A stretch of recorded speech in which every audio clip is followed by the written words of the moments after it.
O abandono dos ideais. Em 7 de setembro de 1987. Olavo de Carvalho. Aula do curso Introdução à Vida Intelectual. Setembro de 1987. Reproduzida sem alterações. Quando as palavras saem da moda, as coisas que elas designam ficam boiando no abismo dos mistérios sem nome. E como tudo o que é misterioso e inexprimível oprime e atemoriza o coração humano com uma sensação de cerceamento e impotência, é natural que a atenção acabe por se desviar desses tópicos nebulosos e constrangedores. Pois o que desaparece do vocabulário logo acaba por desaparecer da consciência. O que não tem nome não é pensável. O que não é pensável não existe. Tal é a metafísica dos avestruzes. Só que a coisa desprovida do direito à existência continua a existir numa espécie de extramundo, inominada e inominável, tanto mais ativa quanto mais secreta, tanto mais temível quanto mais envolta nas pompas tenebrosas do nada. A restrição do vocabulário povoa o mundo de temores e presságios, desprovido da capacidade de nomear.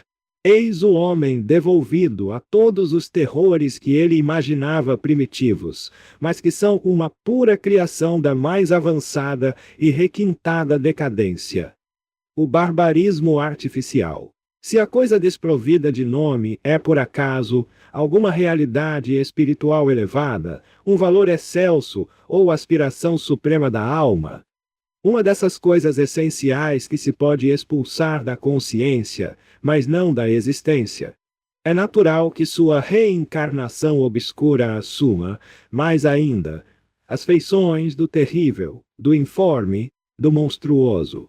É algo assim que acontece com aquela coisa designada pela palavra ideal, uma palavra obviamente fora de moda, cujo significado perde realidade com a rapidez com que perde sangue um decapitado.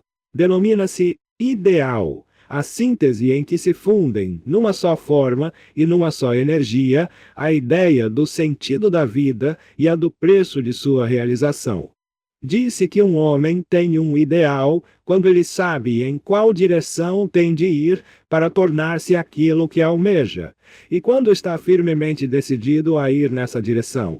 Complexo de impulso e de esquema, o ideal atrai como um ímã e coordena como um eixo. Pela unidade de sua forma, convoca o sinergismo da vontade, a concorrência de todas as forças para a consecução da meta. Pelo seu caráter de síntese projetada para o futuro, ergue-se como um tribunal soberano e neutro para a arbitragem de todos os conflitos do presente, que ali se resolvem e superam de modo que mesmo as tendências mais antagônicas da alma possam convergir num só ímpeto ascensional. O ideal é, por isto, condição indispensável para a coesão da personalidade, que sem ele se dispersa em aspirações fortuitas e esforços estéreis. Miragem e emblema, sua visão nos dinamiza, nos eleva e enobrece, e é sempre a lembrança do seu apelo que nos reergue após cada erro e cada desengano. O ideal é semente de juventude e revivescência. Tem um poder coordenante voltado para o futuro, um poder curativo voltado sobre o passado. É ainda pela força do ideal que o homem transcende o sono entorpecido da subjetividade intraorgânica, das falsas ideias e aspirações que não são senão a secreção passiva da fisiologia, para despertar a um mundo de realidades objetivas, que a inteligência discerne e que a consciência moral obriga a reconhecer.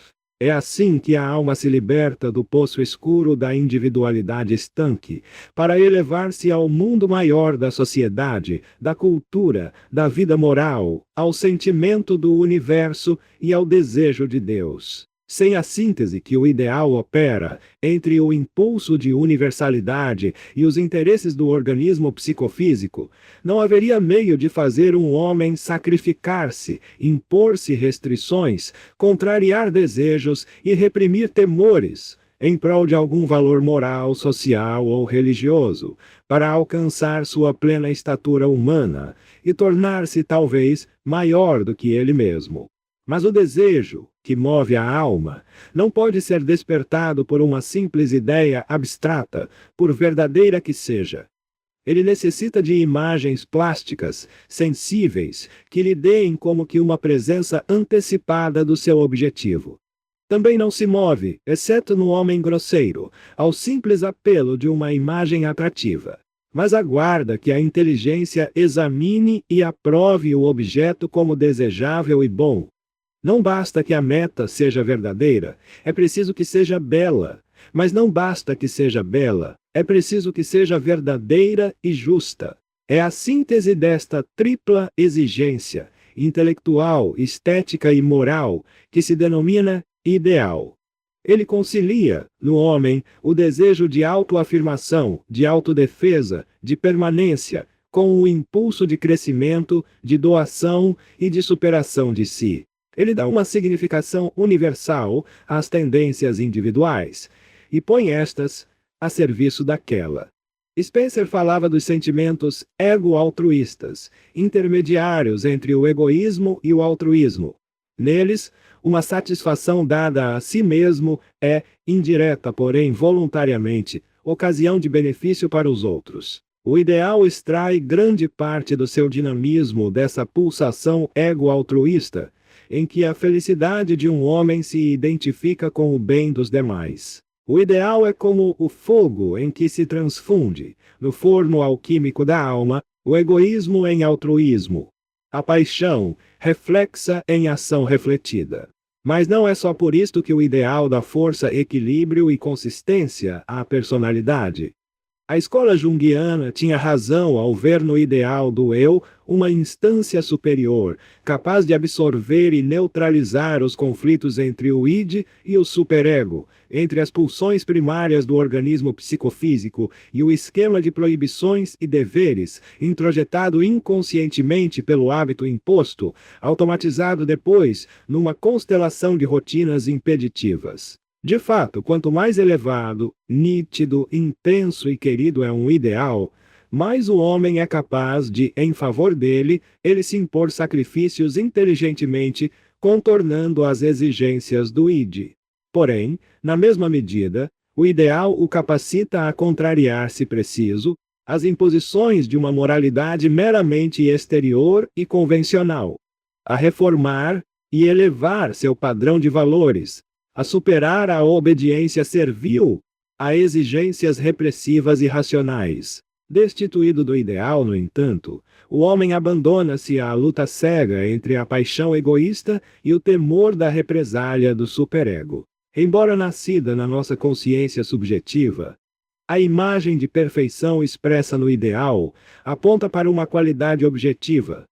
Pelo ideal, as qualidades latentes do homem tendem a orientar-se para fora e transformar-se em atos e obras no mundo. O ideal é o caminho pelo qual as aspirações individuais de felicidade distribuem-se nos sulcos já abertos da realidade exterior, saem da redoma do sonho e ganham um corpo no cenário maior dos fatos e das coisas. Sem um ideal definido, todas as melhores aspirações não passam de sonhos, porque não há um dever moral imanente a exigir que se amoldem à realidade, que se limitem em extensão para realizar-se em intensidade. Só o homem idealista é realista. Os demais são sonhadores ou cínicos. Não tendo uma medida do que as coisas deveriam ser, veem-nas melhores ou piores do que são. Ademais, para que as qualidades latentes possam se manifestar, é necessário um esforço constante numa direção definida. Sem ideal, o esforço gasta-se em gestos reativos, momentâneos e sem proveito. O ideal é a bússola que assinala para a alma uma direção firme e constante por entre as incertezas.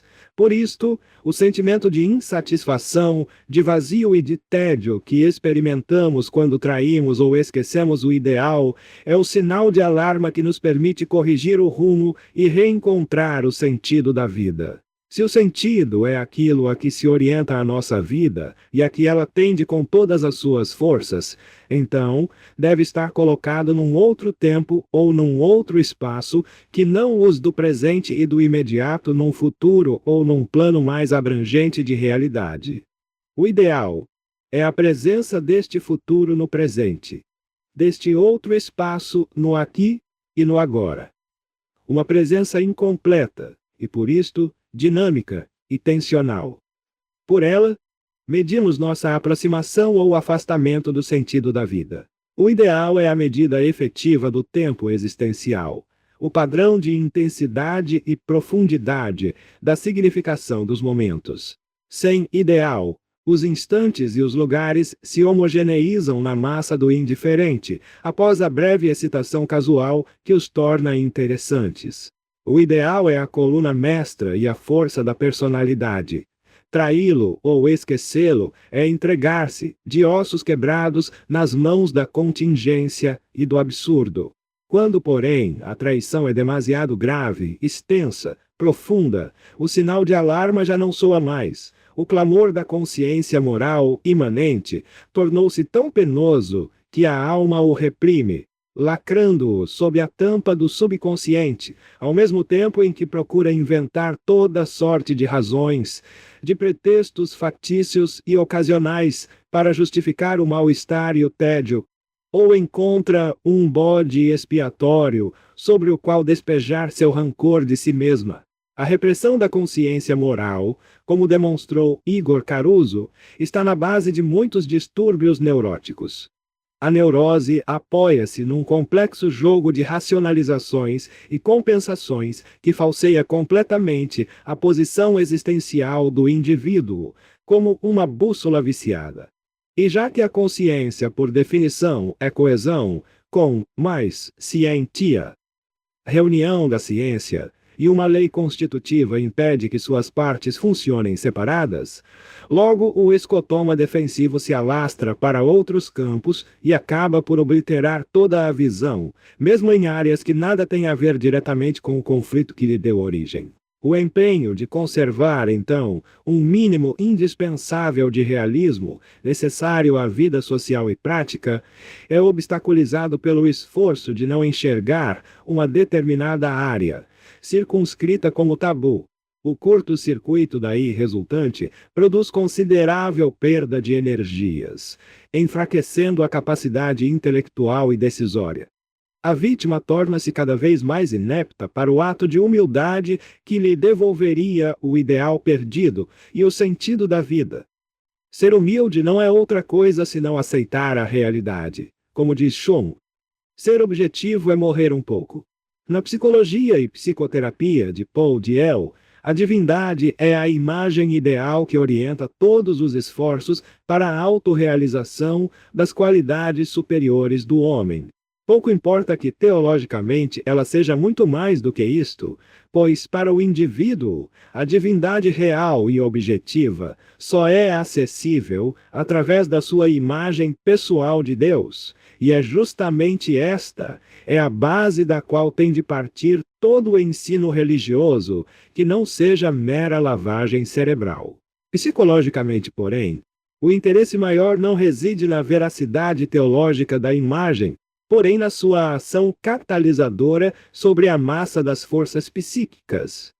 Encarado psicologicamente ou teologicamente, o ideal de perfeição humana, sugerida pela imagem do divino, é a meta obrigatória e universal da existência humana sobre a Terra, e a perda deste ideal é, segundo Diel, a causa das neuroses. O ideal da perfeição pode ser corrompido ou desviado, basicamente de duas maneiras. Diel chama-as exaltação imaginativa e banalização. São processos opostos, sucessivos e complementares. A exaltação imaginativa é um estado em que a mente, embevecida com o seu ideal, se identifica mais ou menos inconscientemente com ele, e atribui a si as perfeições que a ele pertencem, como se já as tivesse realizado. Para Diel, o símbolo por excelência da exaltação imaginativa é o voo de Ícaro. As asas de cera representam a força da imaginação, que só pode elevar aos ares um corpo imaginário. O exaltado toma o potencial por atual, imaginando possuir as perfeições a que aspira. Por isto mesmo, sua alma experimenta, como num choque de retorno, um sentimento de estranheza e de impotência perante o mundo, que não cede, como ele esperava, aos seus encantos ou poderes. Acuado pelas exigências da realidade, ele exacerba ainda mais sua adoração de si mesmo diante de um mundo que ele julga vil, mesquinho e incompreensivo, quando na verdade é ele mesmo quem não compreende o mundo, e por não compreendê-lo, está impotente para agir nele. É a síndrome do jovem incompreendido, que pela simples razão de ter aspirações elevadas, ou que lhe pareçam elevadas, já se sente ipso facto superior ao seu ambiente, e portanto, limitado ou coagido pela mesquinhez real, ou aparente dos pais, da escola, da sociedade, do emprego, etc. Nem sempre ele declara seu sentimento em voz alta. Uma vaga intuição do caráter doentio do seu estado pode envolver este sentimento numa complexa rede de disfarces, atenuações e racionalizações muito difícil de deslindar. Também é certo que seu diagnóstico depreciativo sobre o mundo em torno pode ser em si mesmo objetivamente verdadeiro, sendo falso apenas o lugar e a função que ocupa na sua alma, já que a degradação do mundo lhe aparece, por vezes ao menos, como uma espécie de contraprova de suas próprias qualidades excelsas. Não raro, o doente alia-se a outros jovens imbuídos do mesmo sentimento, em busca de apoio e confirmação de suas queixas contra o mundo. A comunidade de sentimentos e a repetição das queixas, criando uma atmosfera de comprovação intersubjetiva, parece dar consistência real ao diagnóstico distorcido e subjetivista que cada um dos membros do grupo faz quanto ao estado do mundo, legitimando seu discurso contra a mediocridade e grosseria das pessoas de fora. Estar dentro do grupo é então sinal de uma espécie de eleição, a prova de uma qualidade excelsa e incomunicável. O sentimento de ter acesso a algo misterioso, profundo, especial, pode exacerbar a exaltação imaginativa ao ponto de provocar uma verdadeira ruptura com a realidade ambiente, incapacitando o indivíduo para o cumprimento dos deveres sociais mais elementares. Quando a exaltação imaginativa chega a efeitos tão profundos, é que o doente já se encontrava à beira de um colapso intelectual e social, contra o qual provavelmente terá sido advertido pelos pais, por amigos ou por uma infinidade de sinais diretos e indiretos. Estes sinais, por sua vez, aguçam a sensação de estar afundando no completo isolamento e na impotência. E o pressentimento de abandono, às vezes mesmo de loucura e morte, contrasta tão dolorosamente com os primeiros voos de exaltação imaginativa, que o doente é então tentado a buscar às pressas como tábua de salvação algum tipo de reintegração forçada no mundo que desprezava. Como, porém, isto implicaria a humilhação de voltar atrás nas críticas e a renúncia à independência afetada, a mente só consegue a reintegração forçada mediante o artifício de operar uma inversão de valores. Ao invés de abandonar somente a atitude de autoexaltação, passando a uma postura de humildade perante o ideal, ela vai, ao contrário, desidentificar-se do ideal para poder abandoná-lo sem perder o sentimento de sua própria superioridade. Conserva, assim, sua autoexaltação, mas sob uma forma destituída de conteúdo pretensamente idealístico e revestida, agora, de uma pose de realismo terra a terra, e não raro de maquiavelismo, carreirismo profissional, cinismo, materialismo, etc. É a esta atitude que Diel denomina banalização. A inversão banalizante só pode ocorrer mediante uma mutação súbita, longamente preparada no subconsciente. O processo é bem conhecido e foi descrito por Pavlov, muito antes de Diel, no que toca às suas bases neurofisiológicas. O acúmulo de contradições necessário para sustentar uma posição existencial artificiosa e falsa leva à proliferação de tensões contraditórias e produz situações novas, incompreensíveis, que ultrapassam a capacidade de resposta racional e as habilidades de adaptação do organismo. Quebram-se, assim, inúmeras cadeias de reflexos condicionados que constituíam a base subconsciente do comportamento, e o homem se vê num estado de indeslindável confusão. A inversão súbita de valores pode então sobrevir, porque, segundo demonstrou Pavlov, a inibição prolongada dos reflexos adquiridos suscita angústia intolerável, da qual o sujeito se livra mediante reações opostas às suas condutas habituais. Um cão, por exemplo, se apegará ao funcionário do laboratório, que detestava, e tentará atacar o dono, de quem gostava. As tensões provenientes de vários lados, impondo ao cérebro provas intoleráveis, produzem então uma inibição protetora que desorganiza os reflexos adquiridos, destrói as suas camadas mais recentes e determina no sujeito o abandono de suas crenças. O conhecimento técnico deste mecanismo permitiu a sua utilização sistemática nos processos de lavagem cerebral e reforma da opinião, nos campos de prisioneiros da China e da União Soviética. Porém, o mesmo fenômeno, atenuado ou disfarçado, observa-se disseminado na vida social contemporânea, graças ao abuso das pressões psíquicas da propaganda, da persuasão subliminar, dos exercícios psíquicos, das experiências pseudomísticas. Sabe-se hoje que esta mutação pode afetar não somente este ou aquele grupo de crenças e atitudes, mas a personalidade total. O crescimento assombroso da incidência destes fenômenos nos Estados Unidos levou alguns psicoterapeutas a falar de uma epidemia de mutações súbitas de personalidade, que constitui talvez o mais grave capítulo de psicopatologia social conhecido na história do Ocidente. A facilidade com que este processo se desencadeia, mesmo fora do cenário das seitas pseudomísticas e de toda a experimentação de poderes psíquicos, pode ser explicada pelo fato de que, quando o cérebro é submetido a tensões ainda mais fortes, a fase de inibição cerebral pode ser sucedida por uma fase paradoxal.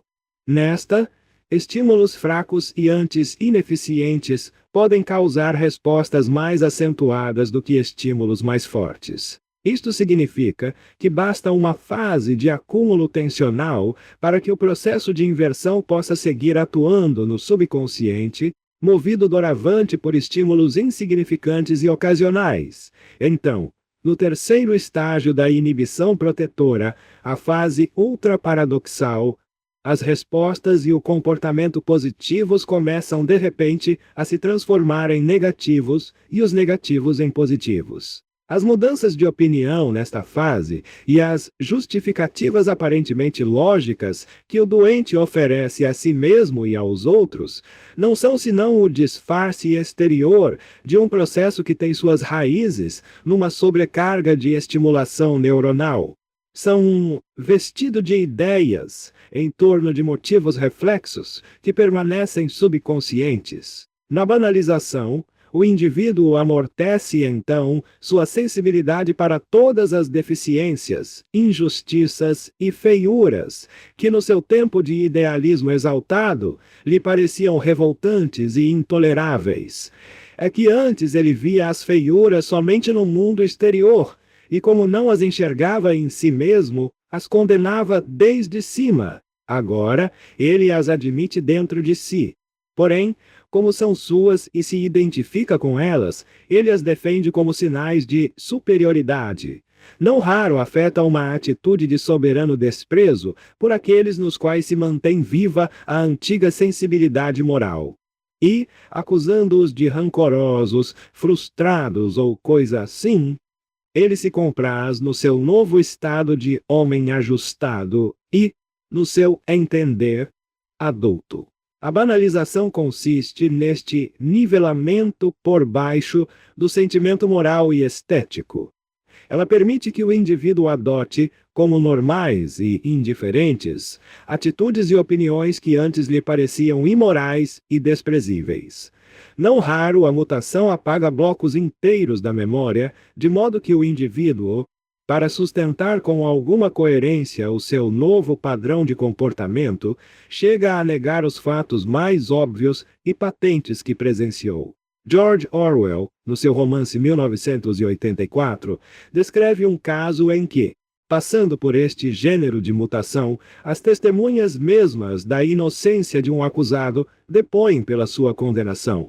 A mutação pode resultar, então, em total atomização do comportamento e acarretar, com a perda da integridade psíquica, a dissolução dos padrões morais mais elementares, produzindo o cinismo, a amoralidade, o descaramento, aliados, às vezes, a boas doses de autopiedade. Analisando os conceitos de Diel, com os critérios de Caruso, vemos que a neurose do idealista exaltado tem sua origem na soberba, pois o ego, ao identificar-se com a imagem do ideal, atribui a si mesmo, atual e efetivamente, qualidades que só lhe pertencem de modo virtual e por espelhismo. É uma forma de autolatria.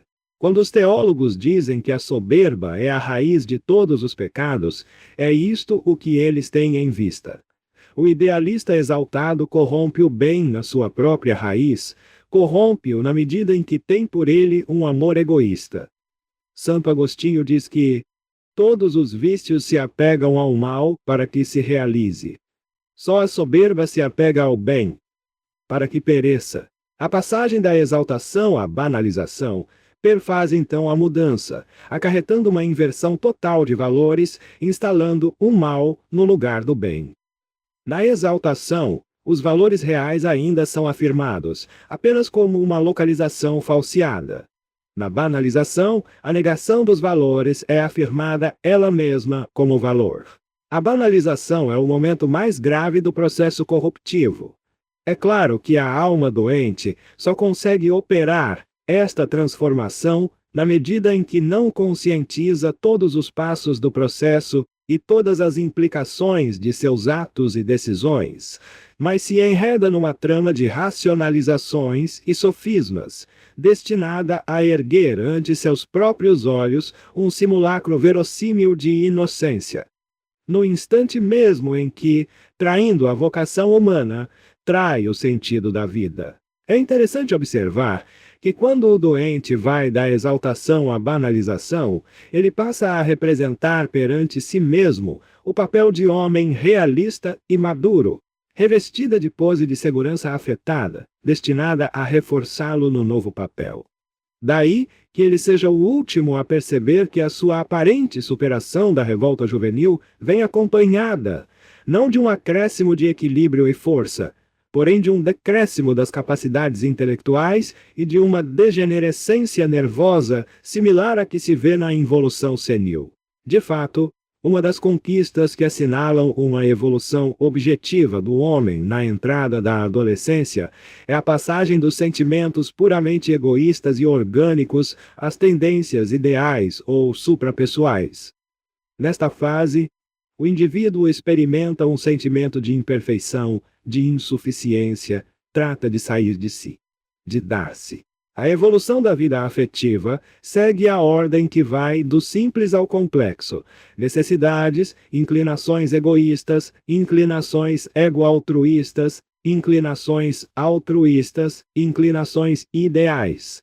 Porém, em certas enfermidades da evolução lenta, como a paralisia geral dos sifilíticos e também da degenerescência senil, observa-se um movimento inverso. Escreve Ribot: a lei de dissolução consiste numa regressão contínua, que desce do superior ao inferior, do complexo ao simples. Em alguns enfermos, assinala Shalai, pode-se comprovar a desaparição momentânea das tendências ideais, altruístas e mesmo ego-altruístas. Isto é comprovado sobretudo na maioria dos anciãos. Fora do caso, é claro, dos seres superiores, nos quais esta degenerescência sentimental pode não se produzir. Sua vida afetiva se restringe cada vez mais. Os sentimentos impessoais são os primeiros que desaparecem. Logo em seguida, as diversas formas da simpatia e as necessidades econômicas, orgânicas, etc., são as que subsistem por mais tempo. O ancião começa a preocupar-se menos com a ciência e a arte, torna-se menos generoso. As emoções que persistem maior tempo estão ligadas à conservação pessoal, à cólera e ao medo. Enfim, o ancião pode já não ter nada mais que necessidades.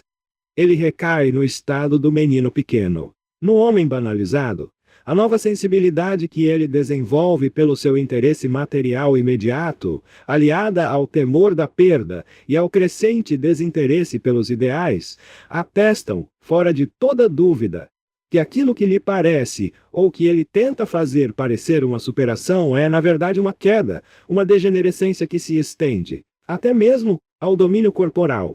Do ponto de vista causal, entram em jogo, no processo de banalização, fatores endógenos e exógenos. Os endógenos, aqueles que já estão dados na alma do indivíduo no instante em que o processo se instala, são os fatores clássicos levados em conta pela análise psicológica corrente. Tendências hereditárias, defeitos constitucionais, traumas de infância, falhas da educação, etc. De um lado, estes fatores não exercem senão um papel predisponente que em nada pesa se não é valorizado pela interferência dos fatores exógenos. De outro lado, eles são bem conhecidos na literatura psicológica. Os fatores exógenos consistem, essencialmente, nos estímulos com que a sociedade em torno favorece ou desfavorece a manutenção dos ideais e a realização humana. Uma sociedade voltada para a busca de um ideal religioso, moral ou cultural universal, e dotada dos instrumentos educacionais capazes de viabilizar a realização humana de seus membros, produz certamente uma esplêndida floração de individualidades vigorosas e ricas, que, por sua vez, contribuem para o progresso e o brilho da sociedade. A história atesta períodos assim brilhantes, como por exemplo, a Grécia de Péricles, a renascença escolástica dos séculos XII e XIII, a Idade de Ouro espanhola, a era elisabetana na Inglaterra, o Califado do Ocidente sob Harun al-Rashid, e muitos outros. Em escala menor, pode haver curtos períodos de vigor moral e cultural mesmo em países pobres e isolados. O que quer que pensemos do conteúdo das ideias dominantes nestes períodos, o que importa é que neles o desenvolvimento da personalidade é realmente favorecido. Nem sempre esses períodos coincidem com épocas de riqueza e progresso material. O que os caracteriza não é a riqueza, mas o fato de que neles as tarefas econômicas são inseridas e transfiguradas no quadro maior dos fins e valores éticos ou religiosos que orientam a vida social como um todo.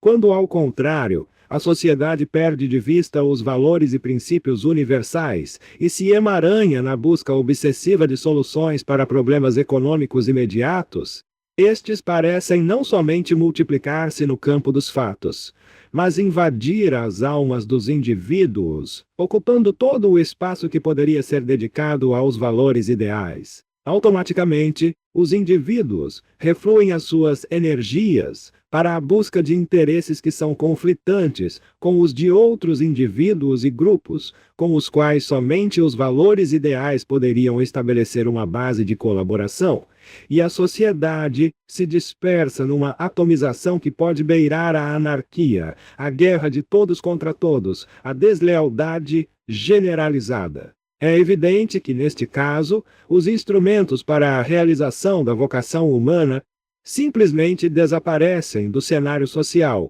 com o que justamente as pessoas de maior sensibilidade ética, não encontrando vias de realização, passam a constituir uma horda de fracassados e desajustados. É nessa horda que os falsos ideais, criados de improviso para atender a interesses de grupos ou organizações, encontram seus mais fervorosos recrutas, oferecendo-lhes uma miragem de valores e uma falsa promessa de ajustamento social e de participação.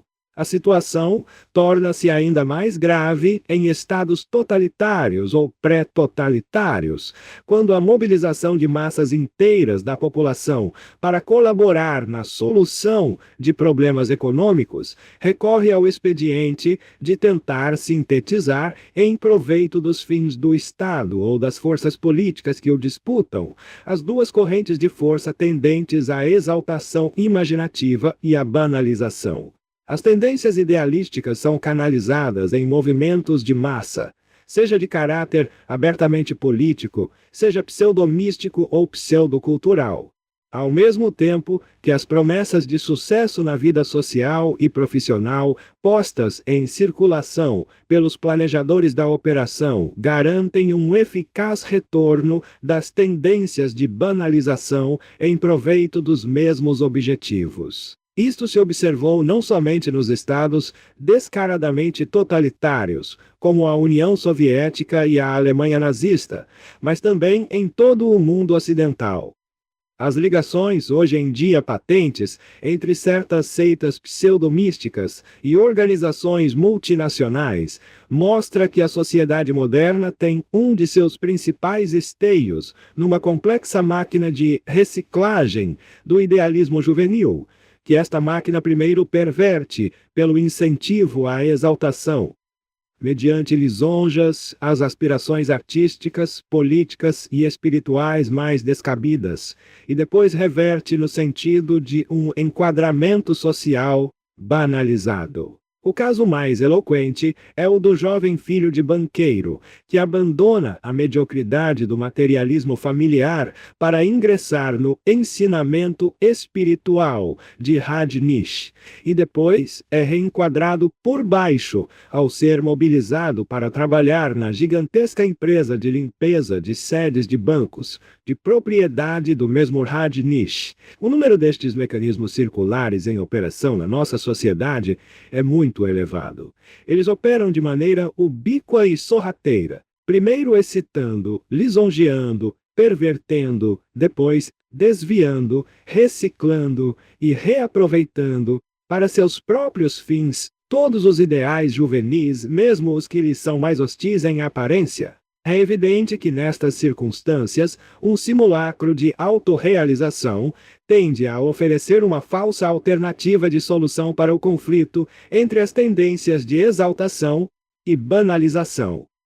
A alma, colocada sob a pressão esmagadora e multilateral das forças que, pela lisonja ou pela acusação, pelas promessas ou ameaças, a comprimem e a dilatam, ora para a exaltação imaginativa, ora para o ajustamento banalizado, pode agarrar-se a este simulacro, com toda a fúria e o desespero de um náufrago, numa sociedade empobrecida, fortemente empenhada em reduzir a proletarização à totalidade dos seus membros e na qual, ademais, todos os instrumentos de defesa espiritual e religiosa foram substituídos pelas multinacionais da pseudomística e todos os instrumentos de defesa cultural, pelo vozerio onipresente e obsedante das comunicações de massa. Nesta sociedade, o drama acima descrito atinge um máximo de intensidade que deixa entrever nada menos que um desenlace trágico. Com a desumanização brutal da população e a redução da vida social a um jogo cego de interesses mesquinhos em disputa, ocultamente orquestrado e dirigido, desde o topo, por um sinistro grupo de planejadores sociais. Por todos os meios, esta sociedade espremerá, como entre os dois dentes de um alicate, todos os talentos e ideais nascentes, até esmagá-los e subjugá-los à bestialidade dominante. No entanto, apesar das pressões maciças e de todos os atrativos corruptores, a inteligência humana, por sua natureza mesma, continua essencialmente livre e capaz de objetividade e universalidade. E se é fato que chegará o momento em que cada um, sozinho, privado de todo contato material que possa ajudá-lo em sua resistência interior, terá de encontrar em si mesmo, e só nele mesmo, o meio de aderir firmemente, pelo centro de sua existência, ao Senhor de toda a verdade. Não é menos verdade que está somente nas mãos de cada qual dizer a este mundo sedutor e ameaçador: latrare potest, mordere non potest, nisi volentem. Podes latir, mas não podes morder, a não ser que eu o deseje. Mesmo as pressões mais formidáveis que o universo concentracionário impõe à alma humana, na mais temível das tiranias já conhecidas, não eximem o homem de sua responsabilidade individual. Todos aqueles em quem ainda reste um grão de consciência das metas reais e superiores da existência humana, têm o dever imediato e indeclinável de estudar, conhecer e desmascarar os mecanismos do processo corruptor aqui descrito, para escapar aos falsos conflitos em que ele nos joga e às falsas alternativas que ele nos oferece.